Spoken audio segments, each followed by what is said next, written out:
Hey guys, here's an email marketing experiment that made $1,764 from a single email sent to just one segment of my email list.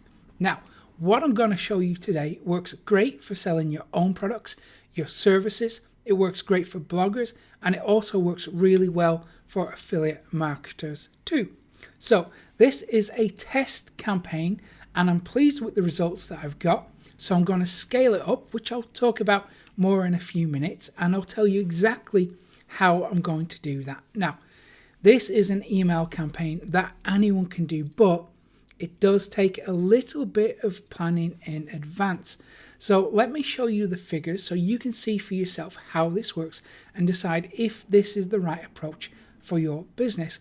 Now, this does need a little bit of explaining because, well, as you can see that in total, I've emailed over 147,000 recipients. You know that I don't pitch products to my list very often, so my emails aren't promotional. In fact, some of these emails don't even have links. And what you're looking at here are mostly non-promotional emails. And you can see how things have been split up over different days. Some days I've emailed 27,000 recipients, other days I've emailed 7,000. Only one of these emails was promotional, and that was for a low ticket item to a segment of my list. So not to my entire list, and it still generated 4 figures in revenue. And I actually think that would pay for most people's rent for a month, all from a single email. So just imagine how many emails like this you'd send every month. Now, of course, the number of variables is pretty high. It's crazy high, and no two people will get identical results. But if you do try this, I really do hope you succeed, and I really do hope that you surpass my results. But there is a problem with this model. Let me draw this out for you because it looks like this. So what happens is if we have this graph here, and on one side we have revenue, and down at the bottom here we have time. The problem with this model, which we're going to fix in a minute, is that as time goes by, you don't make revenue, but when it happens, you get this enormous spike in revenue. It goes right up, and then it drops back down pretty fast, and then it becomes nothing.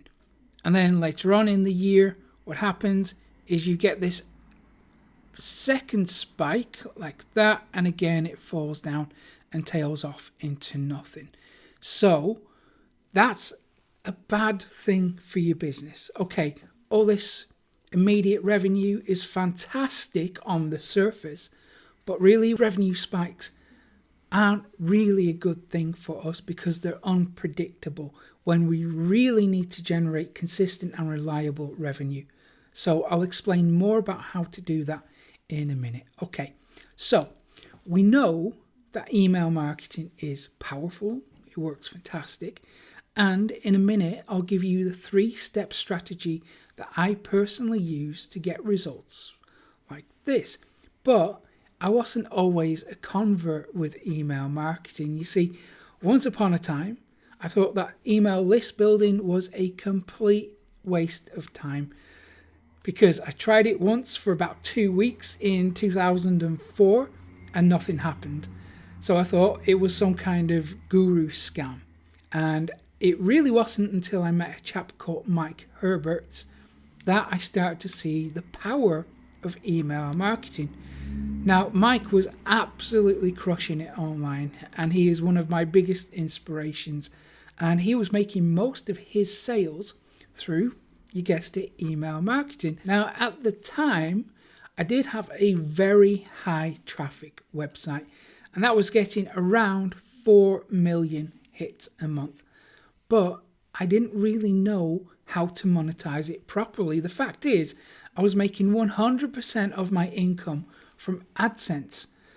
And I actually thought I had it all figured out. But it was Mike who showed me just how much money and revenue I was missing out on. And that was a lot. So he convinced me to give email marketing another chance. And okay, it wasn't going to be easy. I knew that going into it. And this time around, I knew what to expect. So I put my energy into building an email list. And after a while of driving traffic and converting that into subscribers, eventually something amazing happened. I went from making a few $100 a week online to now making a few $100 every day.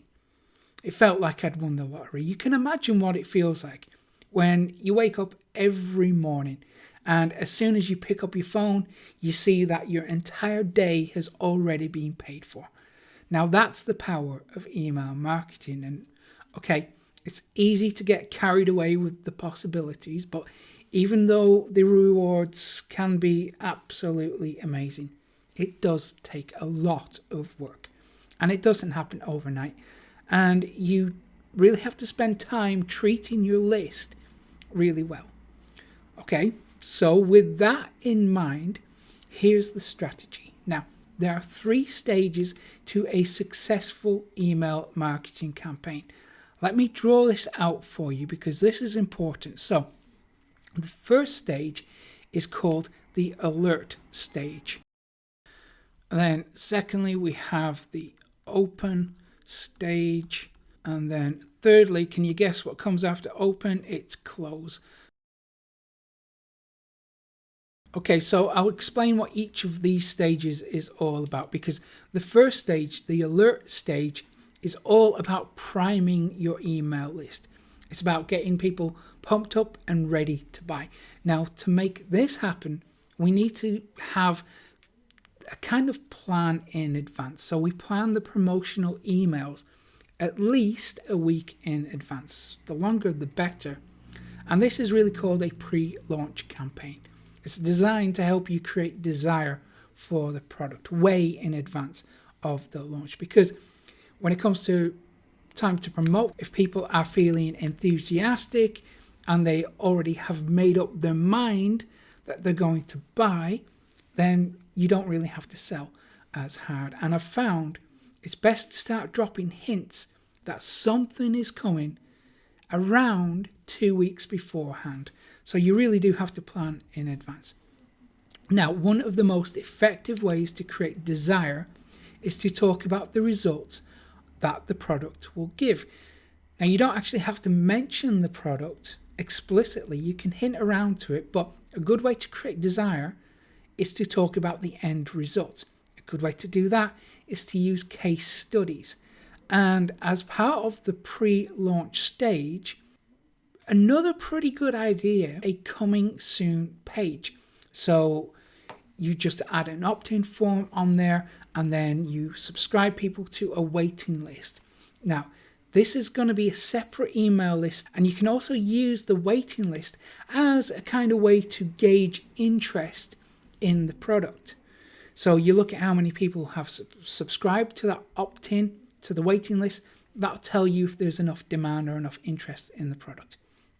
Another way to do things is to release teaser content. So what you do is you give your email list a little sneak peek inside the product. Now, this is so they can get a feel for it and they can really see for themselves how good the product is going to be. Now, tutorials are going to really help you to deliver that message.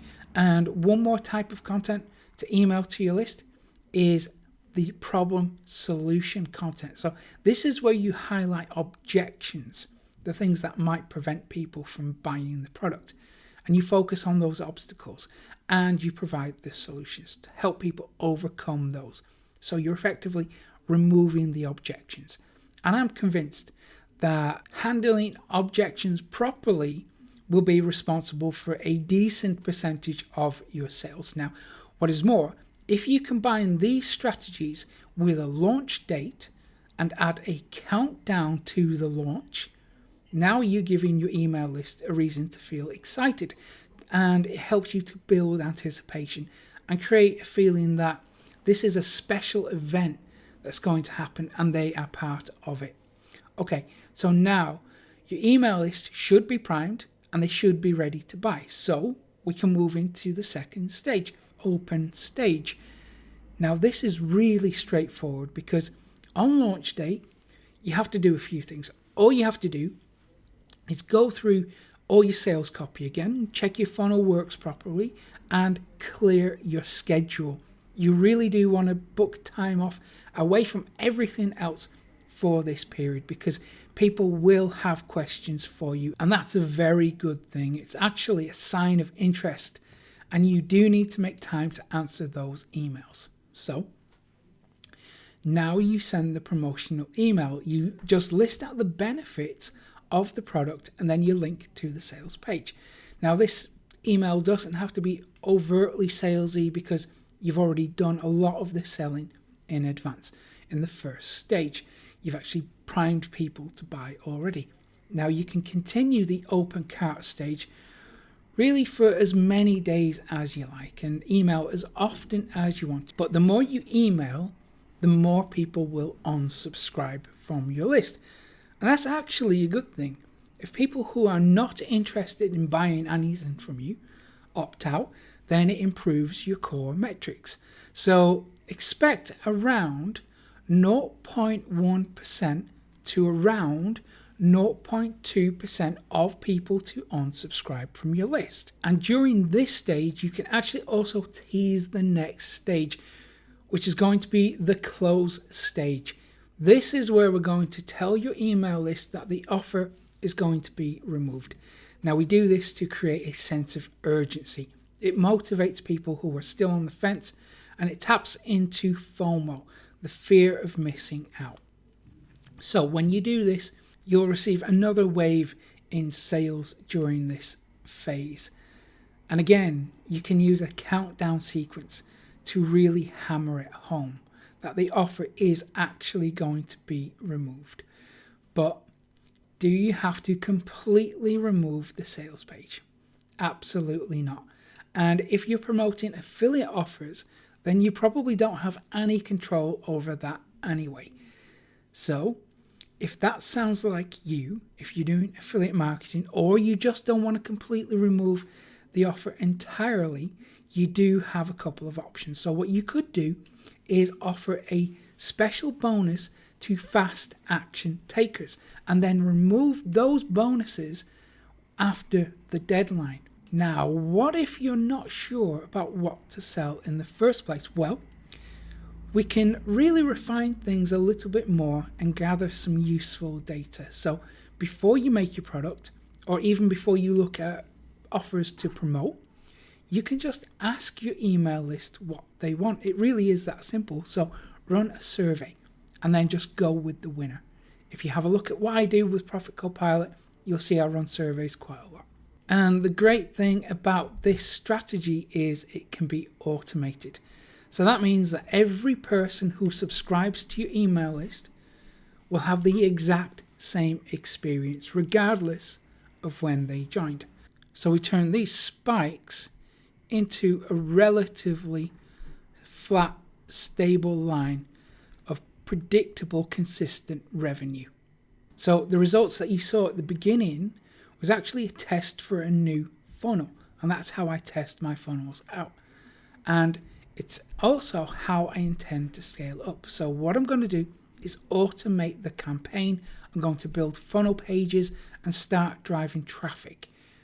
And I already know it converts. And the great thing about this is you can have as many funnels as you like. So when you get one funnel converting, you can just move on to the next and then the next. And with each funnel you add, your revenue increases too. But not only that, once a funnel is converting, then you can test more things out. So you can split test squeeze pages, your email copy, sales copy, try different upsells and downsells so you maximize the revenue from each funnel. So now you have multiple funnels producing multiple income streams, and each of those income streams are optimized to produce the maximum revenue amount per customer transaction. That's the power of email marketing. Now, what if you don't have an email list, or what if you just want to grow your existing one? How do you get email subscribers in the first place? Well, you're going to need traffic. So for that reason, I want to give you the traffic methods that I never share on YouTube or anywhere else. You can get them all completely for free, sent directly to your inbox every day when you go to profitcopilot.com/traffic. And if you found this useful, give it a thumbs up below, subscribe to the channel too, and hit that little notification bell so you never miss an update from me. And I will hopefully see you again in a couple of days' time. Take care.